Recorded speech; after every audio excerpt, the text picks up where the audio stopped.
चौधरी परवेज़ दे लई वज़ीर आला पंजाब दा हलफ उठा गिद्धा है। सुप्रीम कोर्ट दे आखण दे उत्ते सदर आरिफ अलवी उहदे कोल हलफ गिद्धा है। हलफ गिनण दी तकरीब दे विच काफ लीग ते तहरीक इंसाफ दे वड्डे भी शामिल हैं। वज़ीर आला परवेज़ दे लई सदर आरिफ अलवी नाल मुलाकात भी कीती है। मुलाकात अज इमरान खान नाल भी थी सी। मुलाकात बन्नी गाला विच थी सी।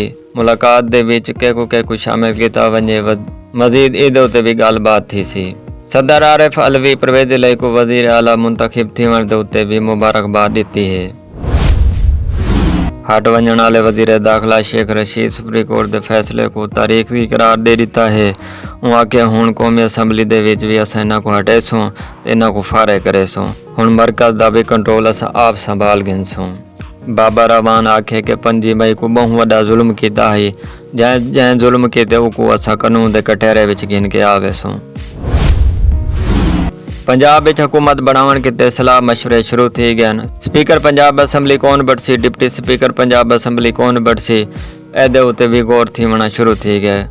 पंजाब दे विच स्पीकर बनण किते महमूद रशीद मियाँ, असलम इकबाल, जैन कुरैशी ते उस्मान बुज़दार दे नां शामिल थींदे पए हैं। डिप्टी स्पीकर दोस्त मज़ारी दे खिलाफ भी तरीके अदम गिन के आंदे पैन। डिप्टी स्पीकर किते वासिक कयूम ते मलिक तमूर दा नां भी आंदा पिया है। स्पीकर पंजाब असैम्बली ते डिप्टी स्पीकर पंजाब असैम्बली दे असल मंजूरी जेड़े ने इमरान खान दे सी।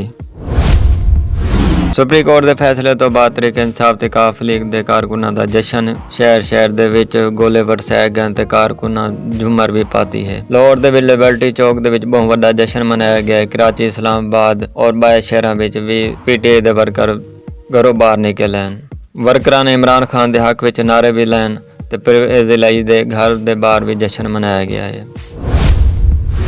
हमजा शहबाज वज़ीर आला नहीं रहा, सुप्रीम कोर्ट फैसला कर दिता है। सुप्रीम कोर्ट फैसला किया है कि असल वज़ीर आला जो है परवेज़ दे लई है पिया, लिहाजा इसकी दरखास्त मंजूर की वेंदी है। डिप्टी स्पीकर दोस्त मज़ारी दे हुक्म को ना टाल दिता है। फैसला 11 सफ़ियां दे उत्ते शामिल है पिया।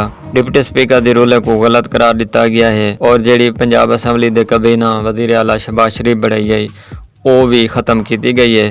तो जितने भी फैसले वज़ीर आला के तौर के उत्ते हमजा शहबाज शरीफ किए हैं वो भी सारे ख़त्म किए गए। डॉलर के मुकाबले रुपया भी घट गया है। डॉलर 3 रुपए मजीद वध गया है। 3 रुपए वधण तो बाद 236 रुपए का थी गया है तो 2 रुपए ज़्यादा के उत्ते 238 रुपए का ओपन मार्केट के विच विकदा पिया है। वज़ीर आला पंजाब के हलफ लैण तो बाद उखाड़ पछाड़ शुरू थी गई। सैकटरी पंजाब मोहम्मद खान भट्टी को वज़ीर आला का प्रिंसीपल सैकटरी ला दिता गया है। CCP लाहौर बिलाल सदीक म्याना ते DG anti corruption Rana Abdul Jabbar भी तब्दील कर दिते गए हैं। उहदे नाल ही एडवोकेट जनरल पंजाब शहजाद शौकत भी अपने अहदे तो लै गया है।